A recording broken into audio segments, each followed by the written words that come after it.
Tout ça pour dire un petit peu au niveau évolution de la filière, dans des choses qui ont été présentées ce matin, l'évolution des matières sèches entrantes à l'usine et les conséquences qu'on va observer sur notre process.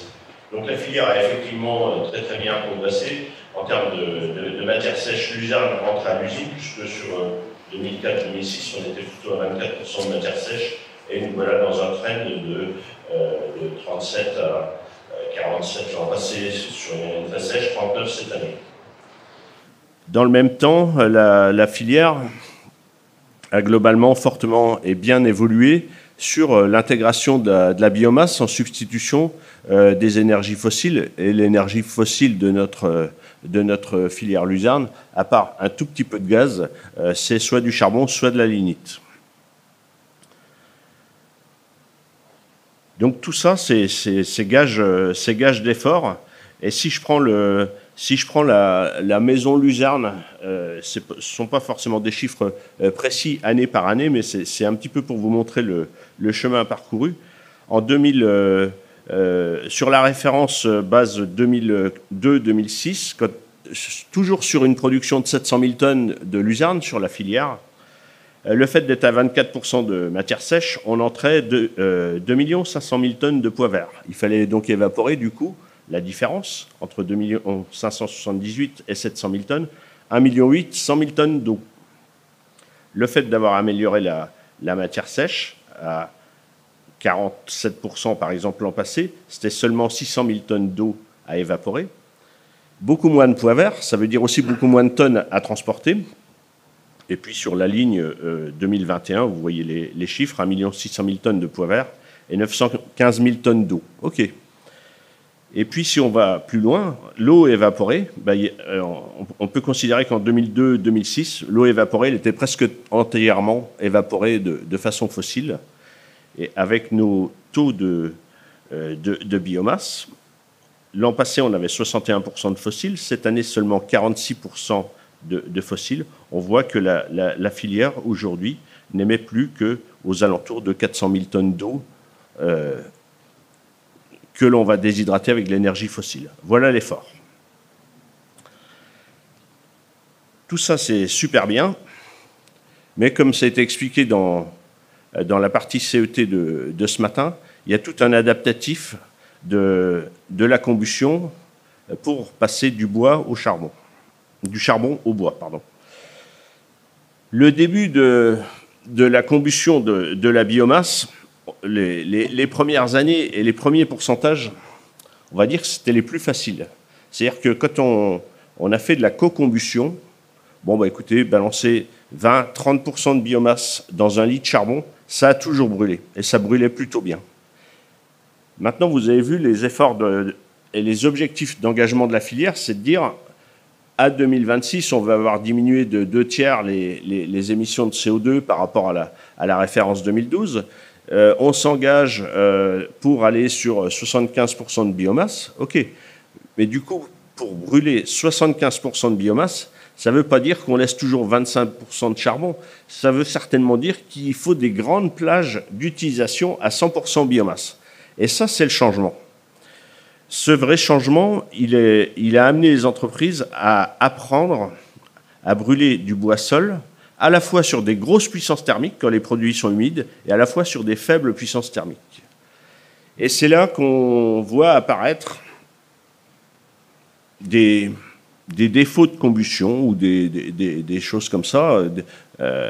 Et donc, je vais reprendre l'expression de Benoît Vacher, il faut qu'on s'apprenne à bien faire notre barbecue.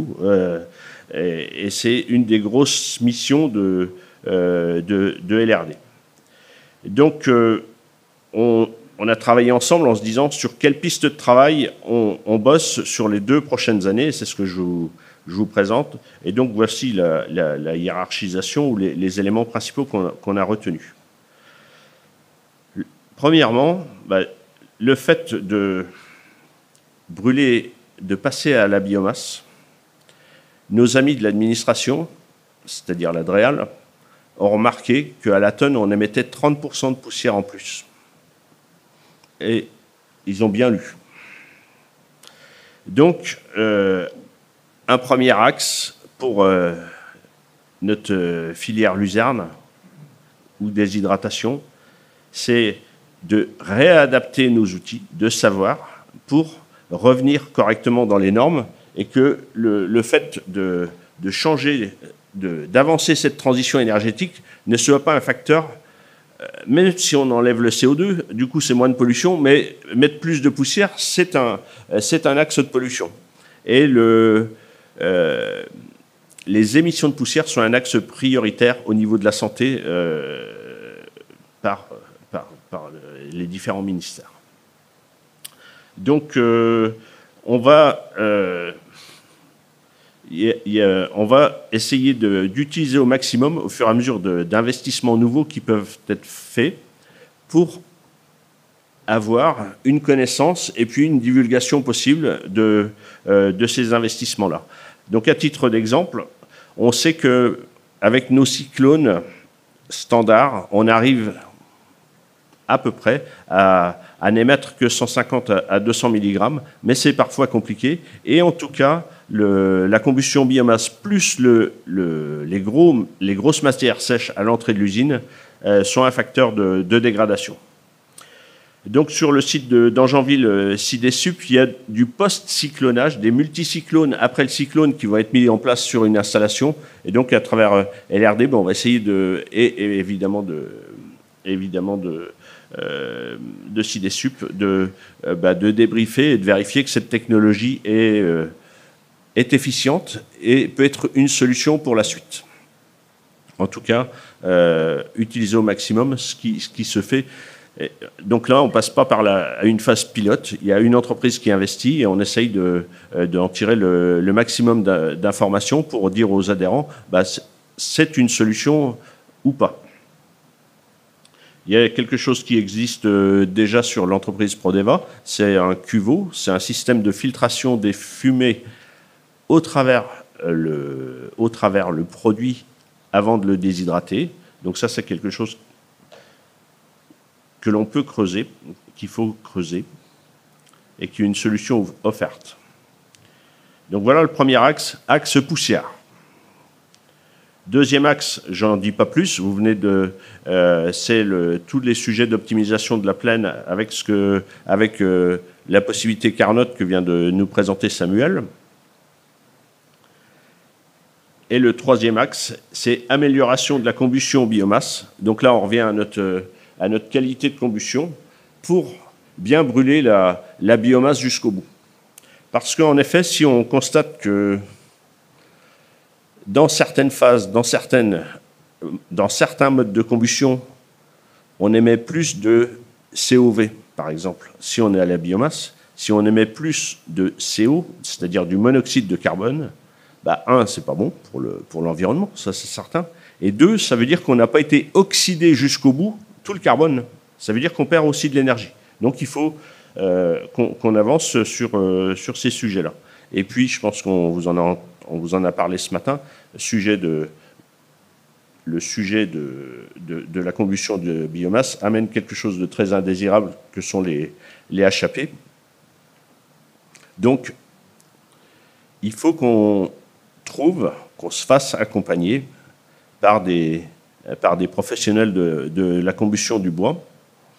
Et c'est ce qu'on va mettre en place. On va très certainement attaquer un travail collaboratif avec l'ENSTIB. Donc c'est une école d'ingénieurs qui est basée à Épinal, spécialisée dans toutes les industries et les techniques du bois.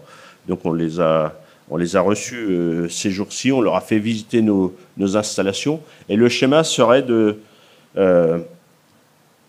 que eux proposent des voies d'amélioration sur un ou plusieurs des foyers et de proposer des voies d'amélioration, des voies de duplication pour les autres foyers de type foyer charbon reconverti en projeteur biomasse.